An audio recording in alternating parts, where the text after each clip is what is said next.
This is CNN Breaking News. Back to our breaking news. WikiLeaks is reporting that NSA leaker Edward Snowden has landed in Russia. We want to go back to CNN's Phil Black, who joins us on the phone from Moscow. Phil, what can you tell us?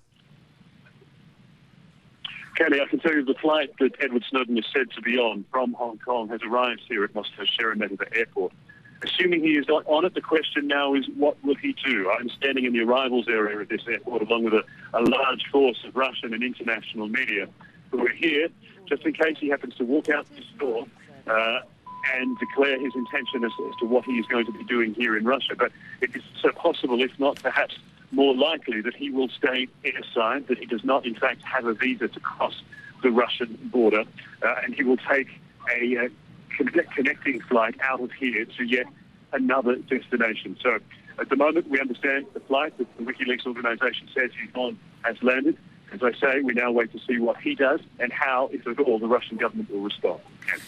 So, and I want to just point out to our viewers that we're looking at pictures of the terminal. We believe this is where Edward Snowden would come if indeed he gets off the plane and comes into the airport. So he either is going to come off and say, I want to stay here in Russia, or he's going to get on a plane and head somewhere else. Phil, would you look at this situation? I was just talking to Senator Schumer, who said to me that he believes that Putin had to approve the arrival of Snowden. Do you think that's so? I think that would be very true. A decision of that nature would go right to the very top of Russian politics. And it is not something that would be left to lower level officials here, because depending on Russia's actions here, it could very well have a fairly profound effect on Russian-US relations, certainly on the nature of intelligence cooperation and so forth between the two countries, which is something that these two countries have been struggling to improve and make headway on, particularly in the wake of the Boston Marathon attack. So I have no doubt that whatever Edward Snowden's course of action is, and however Russia chooses to respond, will be decided at the very top from within the Kremlin itself, Ken.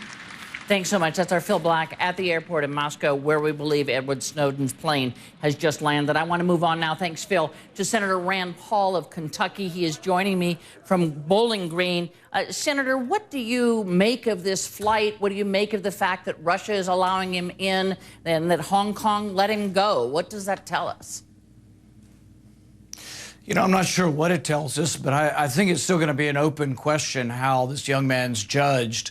I do think that when history looks at this, they're going to contrast the behavior of James Clapper, our National Intelligence Director, with Edward Snowden. Mr. Clapper lied in Congress in defiance of the law in the name of security. Mr. Snowden told the truth in the name of privacy. So I think there will be a judgment because both of them broke the law, and history will have to determine. I do think for Mr. Snowden, if he cozies up to the Russian government, it'll be nothing but bad for his name and history. If he goes to an independent third country like Iceland, and if he refuses to talk to any sort of formal government about this, I think there's a chance that he'll be seen as an advocate of privacy. If he cozies up to either the Russian government, the Chinese government, or any of these governments that are perceived still as enemies of ours, I think that that'll be a real problem for him in history. So you are sympathetic to Edward Snowden. I wonder if you heard Senator Schumer say earlier, this guy is no hero here. He is not, you know, some Martin Luther King telling the truth, civil rights kind of guy. That he, in fact, whether you like it or not, there are laws there, and he released information that he was not supposed to release. So do you think he shouldn't be prosecuted? What do you think? No, I'm not saying that. But what I am saying is that Martin Luther King was kept in jail and accused for 30 days. I think he was never threatened with life in prison. And so the penalties are disproportionate to it. So I think you can't quite compare them. But I would say that Mr. Snowden hasn't lied to anyone. He did break his oath of office, but part of his oath of office is to the Constitution. And he believes that when James Clapper came in March, our National Director of Intelligence came and lied, that he was simply coming forward and telling the truth that your government was lying. And this is a big concern of mine because it makes me doubt the administration and their word to us when they come and talk to us, because they have now admitted that they will lie to us if they think it's in the name of national security. I believe that the Director Clapper has said that when he said the U.S. didn't spy on Americans or gather information wittingly, that he was talking about the PRISM program. But I want to move you on. No, he admitted that he lied, and he said he was saying the least of untruthful things. So he did admit that he lied. Okay, let me move you on here because I want to ask you about the immigration reform bill that you're going to vote on this week, probably twice. First for the border security amendment, and then for the bill as a whole. How are you going to vote? I'm all in favor of immigration reform, but I'm like most conservatives in the country that I think reform should be dependent on border security first. So I introduced an amendment that would have done just that. Border security first and then immigration reform with congressional checks on whether or not it's occurring. That wasn't voted in favorably. And so without some congressional authority and without border security first, I can't support the final bill. So you're a no, despite the fact they are pouring $30 billion worth of border patrol. They are doubling the size of the border, where we're told that illegal entry is way down. They're going to have 24/7 drone coverage of the border. Does that not tell you the border is going to be secure? It may, but we've thrown a lot of money at a lot of problems in our country. To me, what really tells me that they're serious would be letting Congress vote on whether the border is secure.